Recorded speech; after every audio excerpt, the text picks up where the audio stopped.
V ďalšom tutoriáli si teda ukážeme spájanie fotografií podľa metódy alebo metodou Exposure Blending. Na rozdiel od metódy Focus Stacking, kedy spájame fotografie s rôznou rovinou zaostrenia, pri metóde Exposure Blending ide o spájanie fotografií s rôznou expozíciou. To znamená, používame ju vtedy, pokiaľ máme napríklad takúto scénu, kde dynamický rozsah tej scény je príliš veľký a senzor alebo čip alebo fotoaparát nezvládne v jednom zábere túto scénu odfotiť.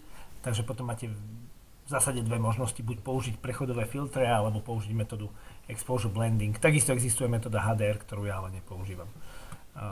Prechodové filtre som používal voľakedy, tie už teda nepoužívam, používam vždy metódu Exposure Blending.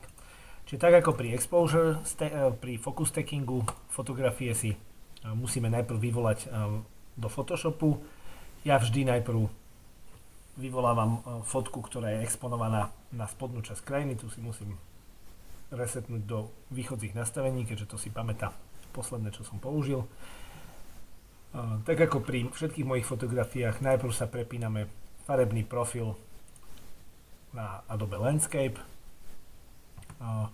Keďže budeme spájať dve fotografie a oblohu budeme používať z tej hornej, ktorú som podexponoval výrazne oproti tejto, je dosť dôležité, že ten prechod bude niekde tuto, aby tie fotky boli plus minus podobné, aby tam nebol úplný skok. Takže napriek tomu, že túto oblohu ja nebudem používať, ja určite musím tú oblohu trošku stmaviť. Použijem na to, momentálne sme vo všeobecných úpravách alebo celoplošných úpravách, vôjdem do lokálnych úprav, konkrétne Graduated Filter alebo prechodový filter, ktorý si takto stiahnem dole a tú oblohu potom cez expozíciu stmavím, ešte stiahnem aj highlights a taktiež ju aj diheznem, tak aby bola čo najpodobnejšia z tej druhej fotografie, aby ten prechod nebol taký brutálny. Určite tuto musíme vyriešiť tú modrú, keďže je jej priveľa, takže ja celú fotografiu by som potiahol pomocou vyváženia bielej a teploty farieb do teplejších farieb. Použijeme určite aj color mixer, a to konkrétne kvôli oranžovej a žltej farbe, ktorú chcem zvýrazniť. Žlté je tu menej, takže tu asi nie. Čiže pridáme si svietivosť tejto farby a taktiež si pridáme saturáciu.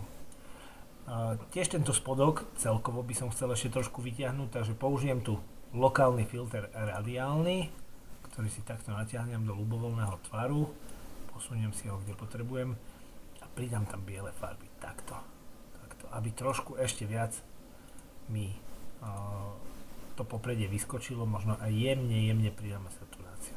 Tak. No, toto asi za mňa máme upravenú tú spodnú fotografiu, ktorú som fotil kvôli tej krajine. Otvorím si ju do Photoshopu a následne si vyvolám fotografiu, ktorú som exponoval na oblohu. Áno, opäť nastavenie východzie a zase presne opačný postup, to znamená, táto časť chcem, aby bola čo najpodobnejšia. Táto časť chcem, aby bola čo najpodobnejšia, takže prvé, čo spravím, profil farebný landscape, určite presvietime tiene, takto. Tu použijeme tiež radiálny filter, prechodový filter, pretože chcem tú vrchnú časť oblohy pomocou nástroja Dehaze jemne stmaviť, takto, áno, super. A možno pridáme trošku teploty farieb a jemne saturáciu. Tak, dobre, dajme tomu, že to by bolo. Tak. Hej, a ešte ten spodok, teda, aby bol trošku podobnejší, tak ho opäť cez radiálny filter zosvetlíme, pridáme teplotu farieb, tak, aby to bolo podobné tej spodnej fotke. Tak, otvoríme si ju. Tak, a máme dve fotografie v dvoch oknách, tak ako pri Focus Stackingu, ktoré potrebujem ja navrstviť cez seba ako vrstvy. Opäť, ako pozadie chcem ponechať fotografiu, ktorú som exponoval na spodnú časť scény, to znamená, to mi zostane ako background. Prepnem sa do vedľajšieho okna pomocou skratky Ctrl-A, vyznačím celú fotku, Ctrl-C ju skopírujem, prepnem sa naspäť, Ctrl-V, šup a mám ju tu ako vrstvu číslo 1. To znamená, pozadie mi zostalo tá spodná fotografia a ako vrstva číslo 1 mám vrstvu, ktorú som exponoval na oblohu, alebo fotografiu, ktorú som exponoval na oblohu. Tak ako pri ktoromkoľvek prelínaní vrstiev, potrebujem si tieto vrstvy geometricky zarovnať. To znamená, potrebujem, aby som mal vysvietené, v prvom kroku, aby som mal vysvietené obidve vrstvy. To znamená, kliknem si na jednu z nich, stlačím tlačíčko Shift, kliknem na tú druhú, vysvietia sa mi obidve. Idem do panela prístrojov Edit, alebo panela príkazov Edit, Auto Align Layers, alebo automatické zarovnanie vrstiev. Nič nemením, OK, Photoshop mi ju zarovná. Áno, tu vidíte, že mi vznikol nejaký malilinký svetlý okret, to znamená, bol tam nejaký jemný posun, napriek tomu, že fotku som mal na statíve.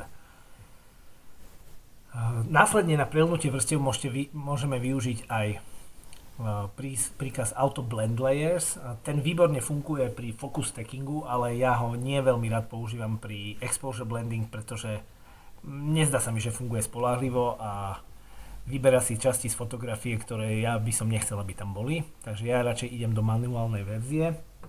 A to znamená, že tie vrstvy si prelnem ja sám a ja sám určím, ktorá časť ktorej fotografie sa má použiť. Použijeme na to masky, vrstvy. Môžeme to robiť aj pomocou gumy, ale tu si to ukážeme s maskou vrstvy. To znamená, že ku každej vrstve vo Photoshope dokážeme vytvoriť jej masku a maska slúži na to, aby sa niečo skrylo alebo niečo odkrylo. Ukážeme si viac. Čiže na to sa používa tento príkaz. Klikneme sa na vrstvu, kde chceme vytvoriť masku, v tomto prípade na tú hornú, lebo z nej chceme zakryť nejakú časť. Vytvoríme jej novú vrstvu. Tuto nám pribudne, teda novú masku, tuto nám pribudne nová maska. Vo Photoshope princíp masiek funguje tak, že biela farba znamená, že je celá vrstva odkrytá, čierna farba znamená, že je zakrytá. To znamená, ja momentálne chcem, aby táto časť fotografie, tejto vrstvy, sa nám skryla. To znamená, musím ju zamaskovať, ako keby. A to sa robí pomocou štetca, ktorý si vyberiem, zvolím si jeho vhodnú veľkosť, dajme tomu takto, a malujem do masky vrstvy buď čiernou alebo bielou farbou podľa toho, či chcem vrstvu zakryť alebo odkryť. V tomto prípade ju chcem zakryť, takže si volím čiernu farbu, a začnem tu normálne malovať. A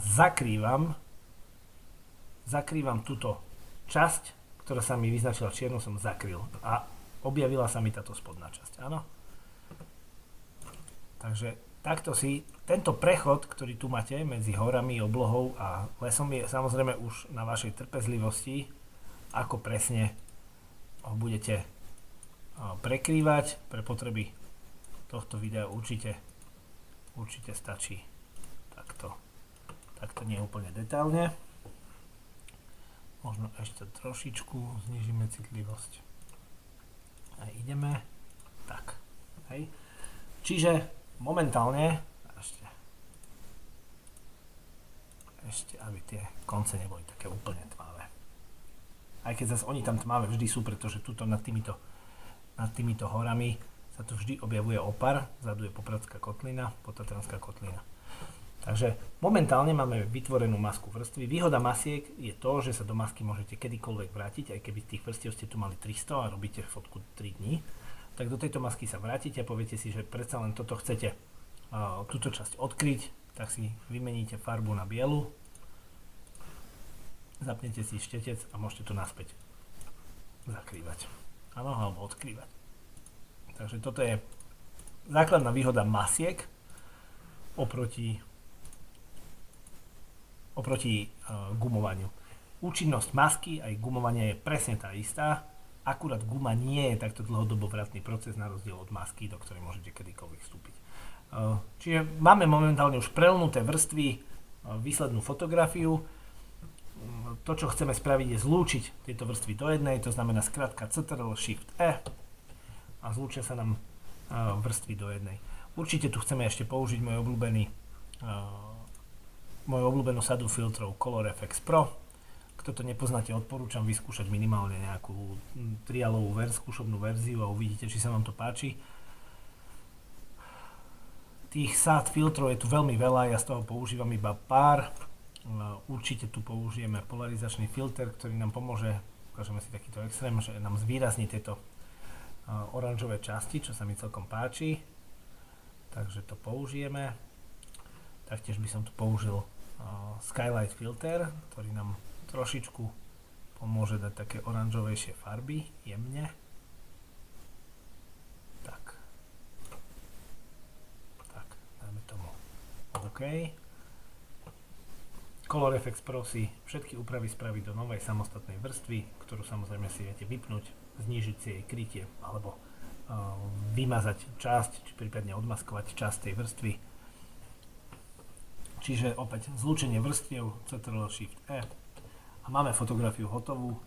Keď sa pozriete na zdrojové fotografie, vyzerali nejako takto. No, z toho sme vlastne vytvorili takúto jednu výslednú fotku.